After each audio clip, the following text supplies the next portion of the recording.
नमस्कार, स्वागत छ एसडीएफ समाचारमा। सबैभन्दा पहिला प्रमुख समाचार। वर्तमान सरकारको मानव संसाधन विकास विभाग पूर्णतः असफल र असक्षम रहेको एसडीएफ अध्यक्षको आरोप। आजदेखि सुरु हुन गइरहेको विधानसभाको वित्तीय सत्रमा श्री चामलिङले सहभागिता जनाउनु हुने। आगामी 2024 को चुनावमा एसडीएफ पार्टीलाई सरकारमा ल्याउने प्रतिबद्धता सहित एसकेएमका युवा कार्यकर्ताहरू एसडीएफ पार्टीमा सामेल। अनि राज्यको विभिन्न स्थानमा एसडीएफ पार्टीको सभा सम्पन्न। अब समाचार विस्तारमा।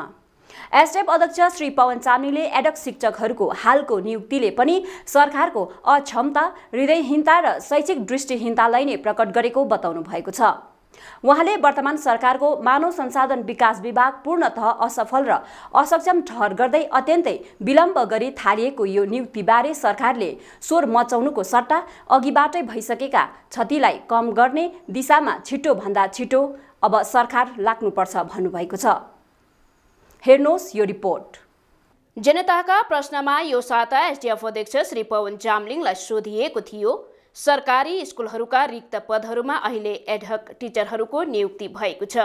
धेरैले शिक्षा र शिक्षकहरूको हितमा धेरै क्षति अघिबाटै भएको कुरा गरिरहेका छन्। फेरि कतिले ढिलै भए पनि काम भयो भन्ने कुरा गरिरहेका छन्। तपाईलाई यसबारे के भन्नु छ कि?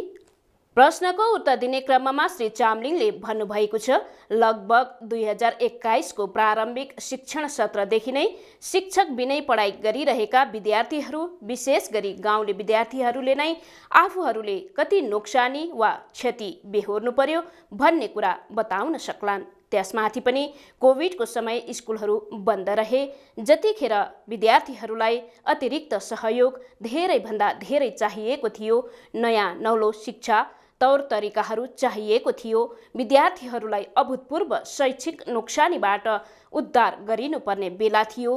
त्यस्तो बेलामा एसकेएम सरकारले एडहक टिचरहरूको नियुक्तिलाई नै बन्द गर्ने उदेकको निर्णय लियो। उहाँले भन्नुभयो, फलस्वरूप सैकडौँ सरकारी स्कुलहरू शिक्षक विहीन बन्न पुगे। शिक्षक बिनै अनलाइन क्लासहरू चले। एउटै शिक्षकले 2वटा स्कुलहरूमा क्लास लिएका अनेक उदाहरणहरू छन्। कति स्कुलहरूमा वन फ्यामिली वन जब अन्तर्गत नियुक्ति पाएका गैर शिक्षण क्षेत्रका स्टाफहरूले क्लास लिए। यही हालतमा सरकारले करिब 300 जति शिक्षकहरूलाई अन्य विभागहरूमा सरुवा गरेर शिक्षक अभावको समस्यालाई झनै जटिल बनायो। यो केवल सिक्किममा 9000 शिक्षकहरूमाथि गरिएको अत्याचार मात्र होइन, तर अघिबाटै समस्यामा परिरहेका विद्यार्थीहरूमाथि थप अन्याय पनि हो। कोभिडका कारण संसारैभरिका शिक्षण क्षेत्रले नोक्सानी खप्नु परेको सही हो, तर सिक्किममा कोभिड भन्दा पनि सरकारको असक्षमता, निर्दयता र दूरदृष्टिको अभावका कारण शैक्षिक समस्याहरू जटिल बन्दै गए। सिक्किमको शिक्षण व्यवस्था सबैभन्दा नराम्ररी व्याधित भएको व्यवस्था हुन पुग्यो, तर आफ्नो कलेजको पूर्वाधार विकासको कमीलाई स्मरण गराउन शिक्षा मन्त्रीलाई भेट्न चाहने विद्यार्थीहरूलाई नै कलेजबाट निष्कासन गर्ने सरकारबाट हामीले अपेक्षा पनि के नै गर्न सक्छौँ र भनी एसडीएफ अध्यक्षले प्रश्न गर्नुभएको छ। जनताका प्रश्नको उत्तर दिने क्रममा श्री चामलिङले अझ भन्नुभएको छ, सरकारको हृदयहीन कामहरूले राज्यको शिक्षा व्यवस्थालाई अवर्णनीय ढङ्गले क्षतिग्रस्त तुल्यायो। यो क्षतिको प्रत्यक्ष शिकार विद्यार्थीहरू बनेका छन्। उनीहरूको शैक्षिक जीवनमा यो नोक्सानीको दीर्घकाल प्रभाव रहने निश्चित छ। उनीहरूले यो नोक्सानीको भरपाई गर्न धेरै लामो सङ्घर्ष गर्नुपर्नेछ र त्यसको लागि उनीहरूले ठुलो श्रम, समय र शक्ति लगानी गर्नुपर्नेछ। विद्यार्थीहरूमाथि अनावश्यक रूपमा लादिएको यो कष्ट र पीडाबाट पार पाउने शक्ति र धैर्य विद्यार्थीहरूलाई मिलोस् र उनीहरूलाई आफ्नो लक्ष्यमा सफलता मिलोस् भन्ने कामना नै म गर्न सक्दछु। उहाँले भन्नुभयो, अहिले नियुक्ति पाउनुहुने शिक्षकहरूलाई पनि मेरो हार्दिक बधाई छ। अब तपाईहरूको अभिभारा के हो भन्ने कुरा बताइरहनु जरुरी छैन। यहाँसम्म आइपुग्न तपाईहरूले ठूलो सङ्घर्ष गर्नु पर्यो। सायद एडहक शिक्षकहरूको यो ब्याचले नै सरकारी दमनको यति धेरै हन्टरको सामना गर्नु परेको हुन पर्छ। सरकारको पक्षबाट तपाईहरूले खप्नु परेको अपमान, तिरस्कार र निर्दय व्यवहारको सम्झना मलाई आज पनि छ। अर्को नियुक्ति नभएसम्म एडहक टिचरहरूको सर्भिसलाई निरन्तरता दिने माग गर्ने शिक्षकहरूलाई पुलिस बलद्वारा सरकारले ट्रकमा लादेर हटाएको दृश्य हाम्रो मनस्पटलबाट सहजै मेटिन सक्ने घटना होइन। यस प्रकारको पुलिस बलको दुरुपयोग देख्दा मानव इतिहासका निरङ्कुश शासकहरूको सम्झना आलो भएर आउँदछ। यसरी नै एसडिएफ अध्यक्षले अझ भन्नुभएको छ, एडहक शिक्षकको एउटा समूहको विरुद्ध एडहक शिक्षककै अर्को समूह उचालेर आक्रमण गराउने एसकेएमको षड्यन्त्रलाई पनि यस सम्बन्धमा सिक्किमे जनगणले सधैँ स्मरण गर्नेछन्। शान्तिपूर्ण धरनामा बसिरहेका शिक्षकहरू विरुद्ध केही शिक्षकहरूलाई नै उचालेर गाली गरेको, धम्की दिएको घटनाले एसकेएमको दुष्ट्याइलाई प्रष्ट पारेको छ। शिक्षक बीच झगडा लगाएर उनीहरू घर बसी बसी आनन्द लिइरहेका थिए। आजको सिक्किमको नेतृत्वको हालत यस्तै छ। अन्त्यमा श्री चामलिङले भन्नुभएको छ, आजको शिक्षक नियुक्तिमा एसकेएमले रमाउन सकिने गरी केही गरेको देखिन्न। यो नियुक्तिभन्दा अघि उनीहरूले गरेका तमासा र अनावश्यक ढिलाइको निम्ति उनीहरू त लज्जित हुनुपर्ने अवस्था छ। शिक्षकहरूले पुनः नियुक्तिको माग गर्दा सरकारले बलवत् हरकत गरेको कुरा कसैले बिर्सेका छैनन्। एडहक शिक्षकहरूको हालको नियुक्तिले पनि सरकारको अक्षमता, हृदयहीनता र शैक्षिक दृष्टिहीनतालाई नै प्रकट गरेको छ। वर्तमान सरकारको मानव संसाधन विकास विभाग पूर्णतः असफल र असक्षम ठहरिएको छ। त्यसैले अत्यन्त विलम्ब गरी थालिएको यो नियुक्तिबारे सरकारले स्वर मचाउन बन्द गरोस्। अघिबाटै भइसकेका क्षतिलाई कम गर्ने दिशामा छिटोभन्दा छिटो अब सरकार लाग्नुपर्दछ। शैक्षिक क्षेत्रमा सरकारले दिएको नोक्सानी, तनाव र पीडाका लागि राज्य सरकारले शिक्षक र विद्यार्थीहरूसँग क्षमा माग्नुपर्दछ। शिक्षाको अवस्थालाई यस स्थितिबाट उद्धार गर्न सरकारले चाँडोभन्दा चाँडो सकारात्मक पहल कदमी गर्नुपर्दछ। हाम्रा स्कुल विद्यार्थीहरूको भविष्यसँग खेलवाड गर्ने अधिकार कसैलाई छैन। एसडिएफ पार्टीका अध्यक्ष श्री पवन चामलिङले आजदेखि हुने विधानसभाको सत्रमा सहभागिता जनाउनु हुँदैछ। पार्टीका मुख्य प्रवक्ता श्री एमके सुब्बाद्वारा जारी प्रेस विज्ञप्तिमा यसको जानकारी गराएको छ।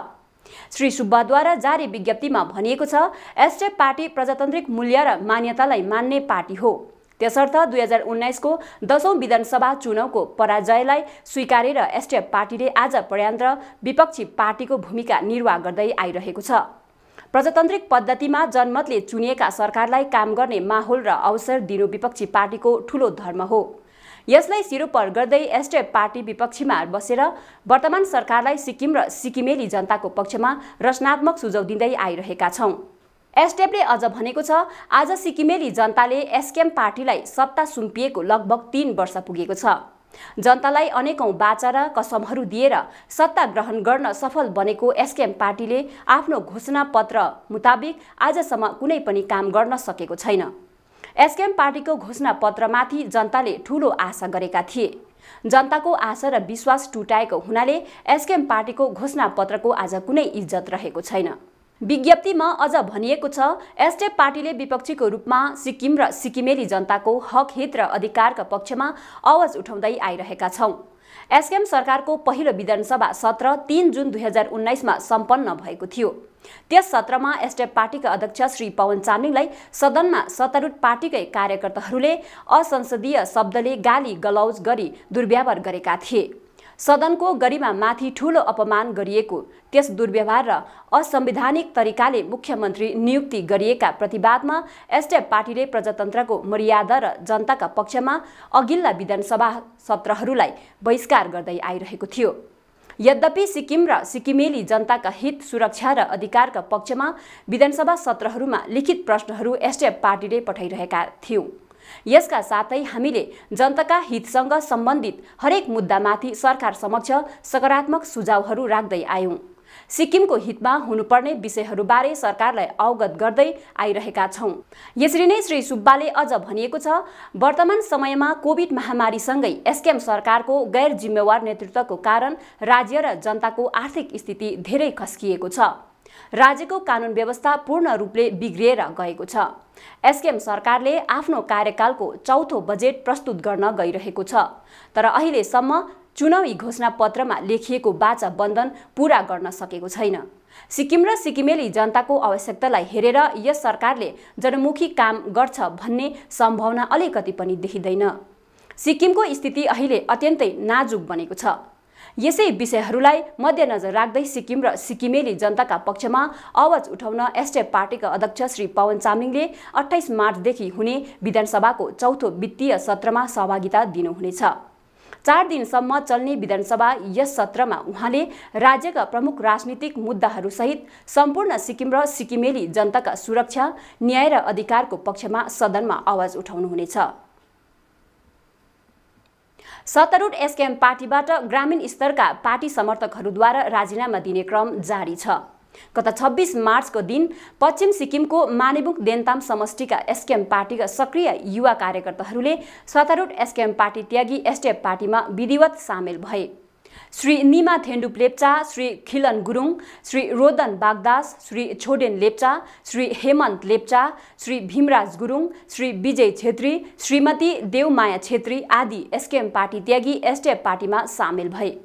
एसडिएफ पार्टीका अध्यक्ष श्री पवन चामलिङले खाद्यसहित पार्टीको झण्डा प्रदान गर्दै एसकेएमका युवा कार्यकर्ताहरूलाई एसडिएफ पार्टीमा स्वागत जनाउनुभयो।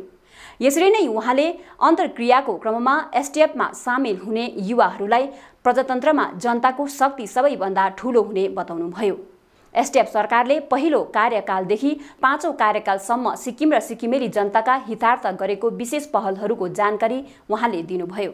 श्री चामलिङले सिक्किम र सिक्किमेली जनताको सुरक्षा गर्नु र भविष्य बचाउनका निम्ति सबै एकजुट भएर रचनात्मक काम गर्ने आग्रह युवाहरूलाई गर्नुभयो।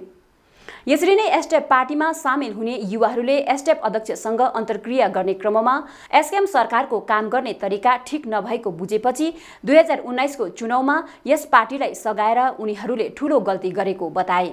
वर्तमान सरकारको जनविरोधी कार्यशैलीप्रति गुनासो राख्दै युवाहरूले श्री चामलिङलाई अझ भने तपाईको नेतृत्वमा सिक्किमका जनतालाई खाली खुट्टादेखि जुत्ता चप्पल लाउने बनाउनुभयो, तर अहिलेको सरकारले यो पनि खोज्नु खोज्दैछ।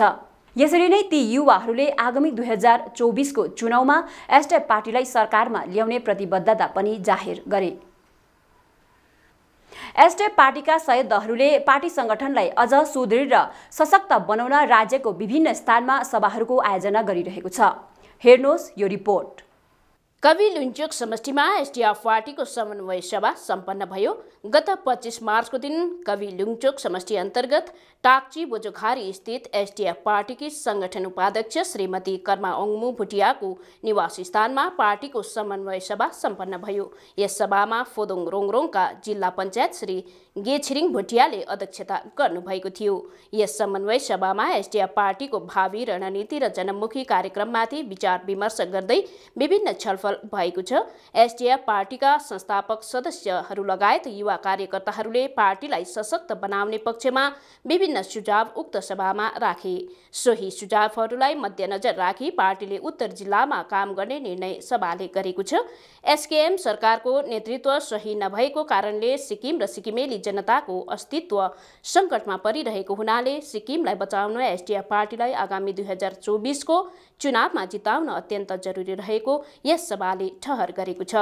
सिक्किमलाई बचाउनको निम्ति एसडिएफ पार्टीलाई जिताउने एकमात्र लक्ष्यमा पार्टीले जनमुखी कार्यक्रमहरूको आयोजना गर्ने अर्को निर्णय यस सभाको रहेको छ। समन्वय सभामा कवि लुन्चोक समष्टिका पूर्व विधायक तथा एसडिएफ पार्टीका उपाध्यक्ष श्री उगेन नेटुप भुटिया, संगठन उपाध्यक्ष श्रीमती कर्मा ओङमु भुटिया, चेली मोर्चा उपाध्यक्ष श्रीमती सकुन गुरुङ, पूर्व पञ्चायत उपाध्यक्ष सुश्री पिञ्चडुमा भुटिया, पञ्चायत सभापति श्रीमती टासी डुमा भुटिया, वार्ड पञ्चायत श्री काजीमङ्ग राणा, पवनबाद समूह सदस्य श्री सुशील थेगिम लगायत कवि लुन्चोक समष्टिका एसडिएफ पार्टीका संस्थापक सदस्य, युवा तथा चेलीहरूको उपस्थिति रहेको थियो। यसै क्रममा दक्षिण सिक्किम अन्तर्गत पोकलोक कामराङ समष्टिमा एसडिएफ पार्टीको समष्टि स्तरीय सभा सम्पन्न भयो। गत 25 मार्चको दिन नाम्ची स्थित एसडिएफ कार्यालयमा सम्पन्न यस सभाको अध्यक्षता सेवानिवृत्त एसडिएम तथा पार्टीका सक्रिय सहयोद्धा श्री विमल राईले गर्नुभएको थियो। पोकलोक कामराङ समष्टिका वार्ड, ब्लक तथा समष्टि स्तरका पार्टी पदाधिकारीहरूको उपस्थितिमा सम्पन्न भएको यस सभाले पार्टी संगठन विस्तारमाथि विभिन्न निर्णय लिएको छ। सभा अध्यक्षीय सम्बोधनको क्रममा श्री राईले एसडीएफ पार्टी र नेता श्री पवन चामलिङको नेतृत्वको आवश्यकता सिक्किम र सिक्किमेली जनतामा बढेर गएको विषयलाई प्रकाश पार्नुभयो। यसका साथै उहाँले समष्टिका पार्टी पदाधिकारीहरूलाई सक्रिय, जुझारू र साहसी भएर पार्टीको जनमुखी काम गर्न अघि आउन आग्रह पनि गर्नुभयो। एसडीएफ पार्टी पश्चिम जिल्ला कार्यकारिणी समितिको सभा गत 27 मार्चका दिन जोरथाङ गरिब उत्थान भवनमा सम्पन्न भयो। पश्चिम जिल्लाका क्षेत्र स्तरीय समिति अध्यक्ष, जिल्लाका उपसंयोजक, क्षेत्र स्तरीय युवा संयोजकहरूको उपस्थितिमा सम्पन्न यस सभाले वर्तमान राजनैतिक स्थितिमाथि चर्चा गर्दै एसडीएफ पार्टीलाई समय सान्दर्भिक र अझ सक्रिय बनाउने निर्णय लिएको छ। यस सम्बन्धमा सभाले विभिन्न कार्यनीति पनि तय गरेको छ। यसरी नै सोही दिन पश्चिम जिल्ला चेली मोर्चाको समन्वय सभा जोरथाङ गरिब उत्थान भवनमा सम्पन्न भयो। यस सभामा पश्चिम जिल्ला चेली मोर्चाले राज्यभरिका क्षेत्रहरूमा पार्टी संगठनलाई विस्तार गराउन वार्ड स्तरमा कर्मठ सदस्यहरूको चयन गर्ने निर्णय लिएको छ। सिक्किमको समृद्धि, विकास र सुरक्षाका निम्ति एसडीएफ पार्टीलाई सरकारमा पुर्याउन चेली मोर्चाले सक्रियतापूर्वक सहभागिता जनाउने यस सभाले विशेष निर्णय लिएको छ। एसडीएफ समाचारमा आजलाई यति नै। शुक्रबार फेरि नयाँ गतिविधिहरू लिएर आउने बाचा गर्दै आज भने बिदा माग्दछौँ। नमस्कार।